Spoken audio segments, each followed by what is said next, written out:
പ്രഭാഷകൻ്റെ പുസ്തകം 44-ാം അധ്യായം 16 മുതൽ 23 വരെയുള്ള വാക്യങ്ങൾ. ഹെനോക്ക് നോഹ. 16. ഹെനോക്ക് കർത്താവിനെ പ്രീതിപ്പെടുത്തി. അവൻ ഉന്നതത്തിലേക്ക് സംവഹിക്കപ്പെട്ടു. എല്ലാ തലമുറകൾക്കും അവൻ അനുതാപത്തിൻ്റെ മാതൃകയാണ്. 17. നോഹ തികഞ്ഞ നീതിമാനായിരുന്നു. വിനാശത്തിൻ്റെ നാളുകളിൽ ഒഴിവാക്കപ്പെട്ട മുളയായിരുന്നു അവൻ.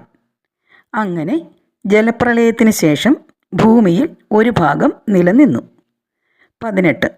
മർത്യകുലം ജലപ്രളയത്താൽ നശിപ്പിക്കപ്പെടുകയില്ലെന്ന നിത്യമായ ഉടമ്പടി അവനുമായി ചെയ്യപ്പെട്ടു. അബ്രഹാം, ഇസഹാക്ക്, യാക്കോബ്. 19. അനേക ജനതകളുടെ പൂർവ്വപിതാവായിരുന്നു അബ്രാഹാം. മഹത്വത്തിൽ അവന് സമനായി ആരുമില്ല. 20.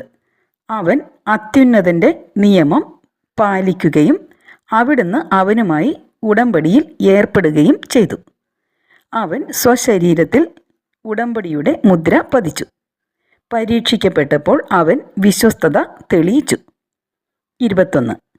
അതിനാൽ അവൻ്റെ സന്തതി വഴി ജനതകൾ അനുഗ്രഹിക്കപ്പെടുമെന്ന് കർത്താവ് അവനോട് ശപഥം ചെയ്തു. ഭൂമിയിലെ മണൽത്തരി പോലെ അവനെ വർദ്ധിപ്പിക്കുമെന്നും അവൻ്റെ സന്തതി ആകാശത്തിലെ നക്ഷത്രങ്ങൾ പോലെ പെരുകുമെന്നും അവർ സമുദ്രം മുതൽ സമുദ്രം വരെയും മഹാനദി മുതൽ ഭൂമിയുടെ അതിർത്തികൾ വരെയും അവകാശമാക്കാൻ ഇടവരുത്തുമെന്നും അവന് വാഗ്ദാനം ലഭിച്ചു. 22.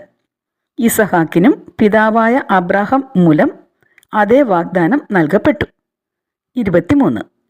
എല്ലാ മനുഷ്യർക്കും വേണ്ടിയുള്ള അനുഗ്രഹവും ഉടമ്പടിയും യാക്കോബിൻ്റെ ശിരസിൽ അവിടുന്ന് വെച്ചു. അവിടുന്ന് അവനെ അംഗീകരിച്ച് പൈതൃകാവകാശം നൽകി. അവിടുന്ന് ഓഹരി നിശ്ചയിച്ച് അത് 12 ഗോത്രങ്ങൾക്കായി ഭാഗിച്ചു കൊടുത്തു.